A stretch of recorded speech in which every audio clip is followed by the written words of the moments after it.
Today, let's walk through the steps of sewing a laundry bag.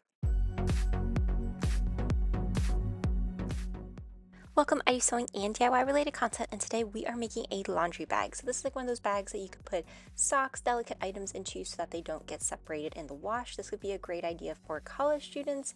And so to get started, we are going to need to cut out some mesh material. So for my mesh material, I'm cutting this out into an 18 by 18 inch square. I had a lot of this, so I actually was able to cut this out in the fold, but technically you would need two 18 by 18 inch squares and then a zipper that would fit that entire one of those sections. So now what we're going to be doing is sewing up two of the sides.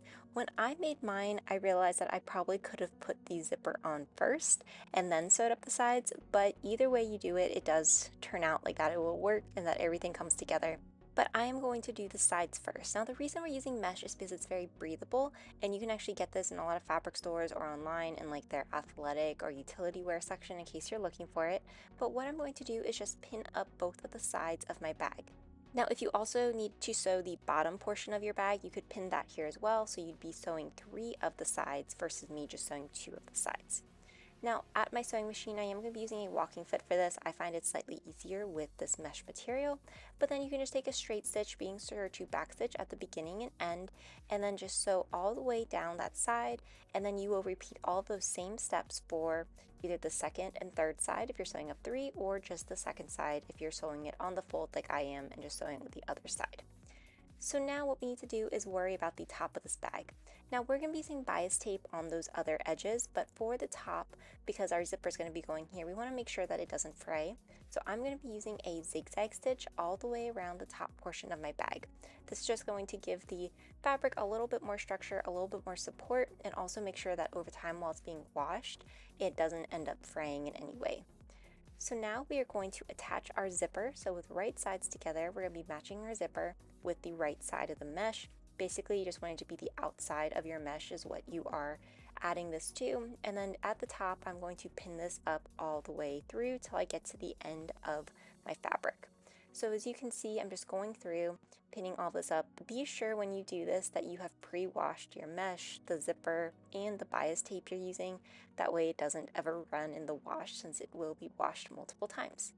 So as you can see, I have all of this now pinned up, and I'm just going to take a straight seam all the way down. Now one thing you'll see for this bag that I'm going to do, I'm not going to top stitch it.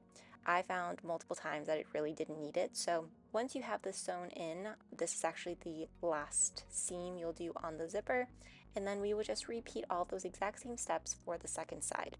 So matching the zipper with right sides together to the other edge of your fabric and then sewing it all in place. And then to make it slightly easier for yourself, I would open the zipper a little bit. That way, when it comes time to turning it right side out, you can easily do that. So now I'm just going to take this, sew all that seam down, and then it is time for us to see what our zipper looks like. So I think it looks really good, it looks really clean. And this is where I noticed on my bag that I should have sewn the zipper first, as I do want to make a couple minor adjustments just to bring this in so the zipper stays in place. So again, that was definitely just a weird quirk that I decided to do for this bag. I would highly recommend sewing the zipper first and then sewing both of the sides so that you get a nice clean look. So now I'm just going to remove any of the extra seam allowance on here, and then what it's time for us to do is to add our binding. And while the binding serves a decorative purpose, it also allows it so that those edges don't fray and come undone.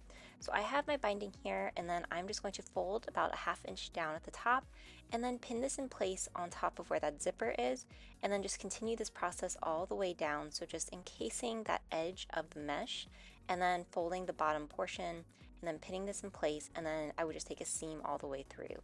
So I'm going to repeat this for the second side. If you also have that seam along the bottom, you'd want to do this for the bottom too. And then I'm just going to sew all of this into place so that it can be nice and secure. So this binding I have is just some of that pre-packaged one that you can get at the store, but you could definitely make your own. But having it be that pre-bought one from the store is a lot quicker. Now while I was going through this, the kitty decided she wanted to help too, so she came in. I went ahead, finished up sewing all the binding on, and at this point the bag is actually complete. So the kitty decided she wanted to look over this as well. She decided to stop in a little bit, but once we got her zipper out of the way, this is what your bag looks like. So it does open very nicely. You can turn this right side out, and then you have that zipper at the top. I had no issues not top stitching it, but if that is something you run into, you could definitely top stitch if needed. And at this point, your laundry bag is done and ready for use. So I think that this turned out as a really fun little project.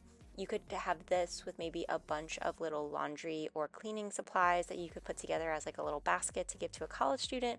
You could just keep this for yourself depending on how many items you work with.